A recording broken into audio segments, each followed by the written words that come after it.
IMG Bharat అని 2004లో చంద్రబాబు నాయుడు గారు ఆపద్ధర్మ ముఖ్యమంత్రిగా ఉన్నప్పుడు ఏదైతే మోడల్ ఎగ్జిక్యూట్ చేశారో ఇప్పుడు వర్సా క్లస్టర్స్ పేరుతో సేమ్ మోడల్. అప్పుడు ఐఎంజీ వాళ్ళని అమెరికాలో ఉన్నారు, దానికి అనుబంధ కంపెనీ అని అప్పటికప్పుడు ఒక కంపెనీని క్రియేట్ చేయించి 100 ఎకరాలు గచ్చిబౌలి ఏముంది ఇచ్చేశారు. అది లీగల్గా నడిచి క్లియర్ అయ్యేసరికి 20 ఏళ్ళ పైన పట్టింది. ఇప్పుడు వర్సా క్లస్టర్ సేమ్ అదే. చంద్రబాబు సార్ ముఖ్యమంత్రి అయిన 5 నెలలకు 6 నెలలకు అమెరికాలో ఏదో రిజిస్టర్ చేయించారట. దానికి అనుబంధ కంపెనీ అని 2 నెలల కిందట ఆంధ్రప్రదేశ్లో ఇండియాలో రిజిస్టర్ చేయించారట. దానికి విశాఖపట్నంలో 3,000 కోట్ల రూపాయలు విలువ చేసి భూములు ఇచ్చారు. దాని మీద ఇన్ని విమర్శలు వస్తే బాధ్యత గల వాళ్ళు కనీసం ఏం చేయాలి? ఎదురుదాడి చేసే బదులు క్లియర్ చేయాలి. ఎట్లా క్లియర్ చేస్తారు? ఈ కోన్ కేసుగా 2 నెలల కింద పెట్టిన కంపెనీకి 3,000 కోట్లు ఆస్తిస్తే విశాఖపట్నంలో, అందుకని చేయికి ఏం చేస్తున్నారు? కేసులు పెడుతూ ఉన్నారు. ఈ విషయం మీద తీవ్ర విమర్శలు చేసి, విమర్శలు కాదు నిజాలు బయటపెట్టిన విజయవాడ మాజీ ఎంపీ కేశినేని నాని గారి మీద విజయవాడలో కేసు పెట్టారు తెలుగుదేశం పార్టీ వాళ్ళు వెళ్ళి.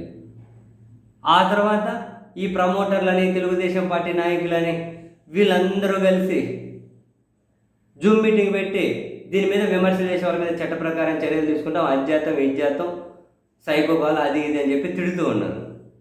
తర్వాత ఈ ప్రమోటర్లు అని చెప్పి మేము అమెరికాలో వ్యాపారాలు చేస్తున్నాం, అది ఇది మీ వ్యాపార డీటెయిల్స్ ఏంటో బయట పెట్టండి. మీ డీటెయిల్స్ ఏంటో బయట పెట్టండి. మీ కంపెనీ ఎంత టర్న్ ఓవరు, ఎన్ని వేల కోట్లు, మీకు 3,000 కోట్ల భూమి ఇచ్చారు అని అంటే అన్ని ఎకరాలు విశాఖపట్నంలో మీరు ఎన్ని వేల కోట్లతో బిజినెస్ చేసి ఉండాలి. ఆ వివరాలు బయట పెట్టండి. అది బయట పెట్టకుండా సైకోకాళ్ళని కేసులు పెట్టి అండ్ కేశినేని నాని గారి మీద ఏకంగా 100 కోట్ల పరువు నష్టం పంపించి ఇదంతా తెలుస్తలేదు. ఇదంతా గుడుపుటని దీని వెనకలు ఇంకెవరో పెద్దలు ఉన్న రహస్యం చిన్నపిల్లలకైనా అర్థమవుతుంది.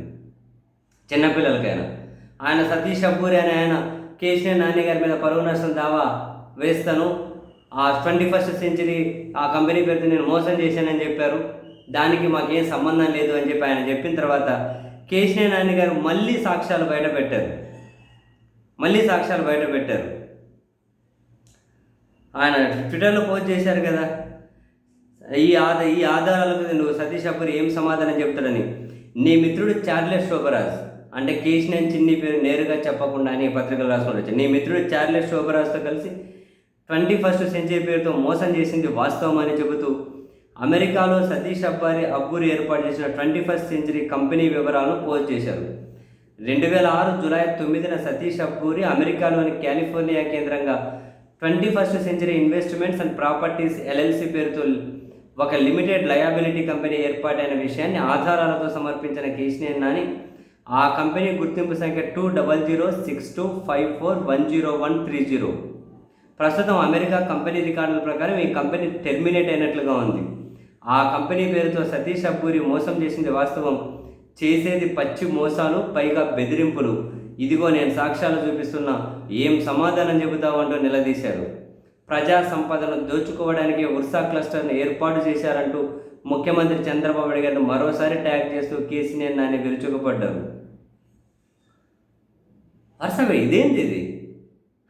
అధికారంలో ఉన్నారు అంటే వెనకలు ఎవరో ఉండి ముందరెవరినో పెట్టి ఇంత దారుణమైన దోపిడీ ఏంటంటే బాబు. ఎట్లాంటి పాలకులు ఏమన్నా అంటే కేసులంట, బెదిరింపులంట. మనమే నియంతృత్వంలో ఉన్నామా? ప్రజాస్వామ్యంలో ఉన్నాం. పాలకులు ఇష్టరీతిన చెలరేగిపోతూ ఉంటే దానికి ప్రజలు మద్దతు ఇస్తే ఏదో ఒక రోజు బాధితులు రా బాబు. అందరూ ఏదో ఒక రోజు బాధితులే. ఆ విషయం తెలుసుకోండి. సిస్టమ్ లాగా పనిచేయాలి, ప్రభుత్వాలాగా పనిచేయాలి. అందరూ రియల్ ఎస్టేట్ కంపెనీ లాగా పనిచేస్తే ఎట్లా కుదురుతుంది?